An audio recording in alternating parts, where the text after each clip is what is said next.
adeegyada asaasiga ayaa waxay hogaaminta xukuumadda dawladda deegaanka Soomaalida Itoobiya sanadihii u dambeeyay dadaal xooggan u gashay sidii isugu furi lahayd shacabka ku dhaqan degmooyinka gobolka Erara isla markaasna ay u heli lahaayeen adeegyada asaasiga iyo kuwa kaabayaasha dhaqaale waxayna xukuumadda dawladda deegaanka Soomaalida Itoobiya guulo wax ku ool ka soo dheelantay sidii shacabka ku dhaqan degmooyinkaasi ay meelaha ugu dhow uga heli lahaayeen adeeg caafimaad oo tayaysan hadaba shacabka ku dhaqan degmada Qubi ee gobolka Erara oo la hadlayay warbaahinta dawladda deegaanka Soomaalida Itoobiya ayaa ka mahad celiyay adeeg bixinta ay ka helaan rugaha iyo xarumaha caafimaadka ee ku yaala degmada Qubi ee gobolka Erara dhibaatada aanu soo maray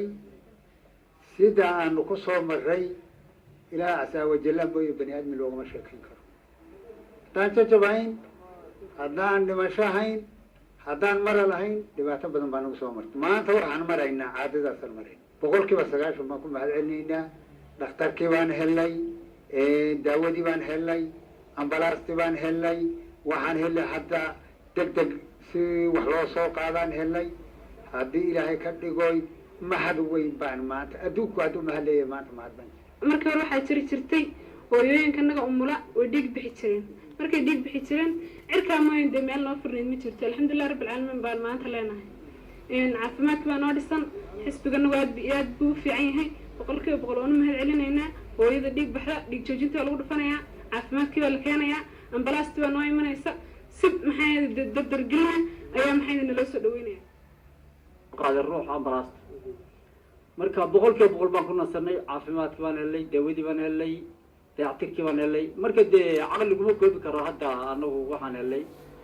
marka allah baa xisaabi karaa marka bini aadam caqliguma koobi karo saan ugu nasanay ama faa'iidadaan ka helay ama haddaba isbitaalkayga ummadda taalisay loo daaweynayo dhankeedana madaxa xafiiska caafimaadka ee degmada Qubi Marwo ayaana Yoonis oo aanu waraysi kula yeelanay goobtooda shaqo ayaa nooga warbixisay habsami u socodka shaqo adeegyada caafimaad ee ka jira degmada Qubi ee gobolka Erara dan ka warbixiyo in caafimaadka degmada Qubi waxay leedahay laba hel center lix health post bay leedahay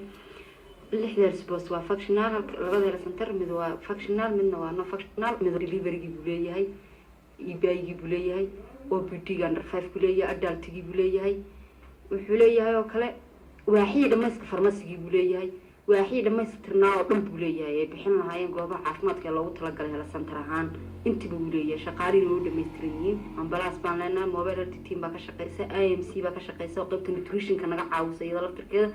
oo u taagan meesha emergency mobile health team asaguna emergency u taagan baa jooga nolosha shacabka ku dhaqan degmada Qubi oo sanada ka hor ahaan jirtay mid qardajeexa ayaa waxay xilli xaadirkan ku hawlan yihiin ka faa'iideysiga nacawda horumarineed ee ka hana qaaday guud ahaanba dawladda deegaanka Soomaalida Itoobiya Cabdikaafi Axmed Wali telefishinka caalamiga ah ee ESTV degmada Qubi ee gobolka Erara